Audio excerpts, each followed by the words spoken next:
Salam sejahtera, saudara-saudara dikasih Tuhan. Kembali pada saat ini kita akan merenungkan firman Tuhan yang saya beri judul Mewartakan Kebenaran. Matius pasal yang ke-6 ayat yang ke-33, tetapi carilah dahulu kerajaan Allah dan kebenarannya, maka semuanya itu akan ditambahkan kepadamu. Mari kita akan berdoa. Bapa di dalam surga, pada saat ini kami mau merenungkan firman-Mu. Berbicaralah kepada kami Tuhan, oleh karena kami siap untuk mendengar dan melakukannya. Inilah Tuhan doa kami yang kami naikkan hanya di dalam nama-Mu Tuhan Yesus kami berdoa. Amin. Mewartakan kebenaran. Saudara-saudara, ada tokoh di dalam perjanjian lama yaitu Nabi Nuh. Dia adalah salah satu dari bapa leluhur bangsa Israel. Di dalam surat Ibrani yang ke-11, ia termasuk dalam daftar pahlawan-pahlawan iman. Ia tokoh yang sungguh-sungguh diteladani dalam hal iman. Ia setia mengerjakan kehendak Allah, sementara masyarakat di sekelilingnya tidak mau mendengar dan tidak mau memikirkan perkataan Tuhan. Dalam surat 2 Petrus 2 ayat yang kelima dikatakan, dituliskan bahwa Nuh adalah seorang pemberita kebenaran pada masa yang sangat sukar dalam sejarah.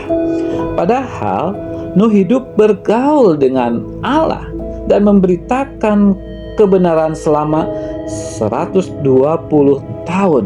Bisa dibaca di dalam Kejadian pasal yang ke-6 ayat yang ke-3.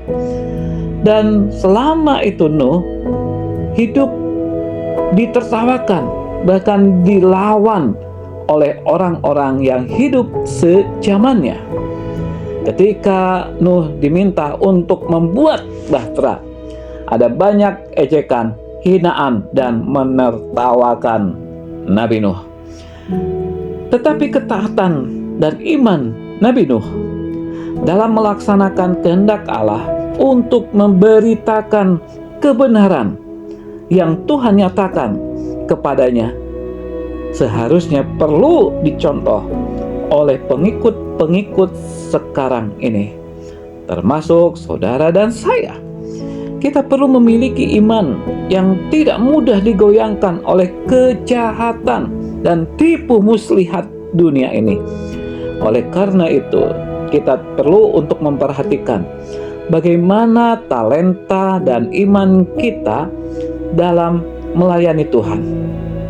Banyak sekali tantangan-tantangan, cobaan, rintangan yang menghadang kita. Bagaimana kita menghadapinya? Tetaplah memegang teguh kepercayaan kita kepada Tuhan Allah. Sama seperti Nabi Nuh, ia tidak terpengaruh dengan cemoohan, dengan hinaan, dan orang-orang yang menertawakan karena membuat bahtera. Yang rasanya buat apa? Membuat bahtera.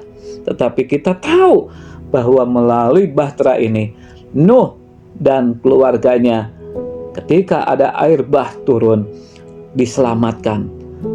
Nah, saudara-saudara yang dikasihi oleh Tuhan Yesus Kristus, pada saat ini kita juga harus yakin dan pasti bahwa Tuhan Yesus Kristus menyertai kita, memberkati kita, dan terlebih di dalam pelayanan kita.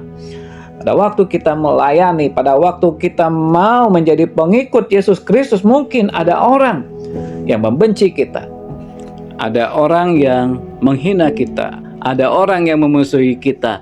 Tetapi yang penting, marilah kita akan mengutamakan Tuhan dan percaya kepada Dia yang punya rencana yang baik bagi kita semua. Mari kita akan berdoa. Bapa di dalam surga, terima kasih untuk firman-Mu pada saat ini, dan biarlah sungguh menjadikan berkat bagi kami, kekuatan bagi kami pada waktu kami menjalani kehidupan kami di dalam dunia ini. Terima kasih Tuhan Yesus, di dalam nama-Mu kami berdoa. Amin.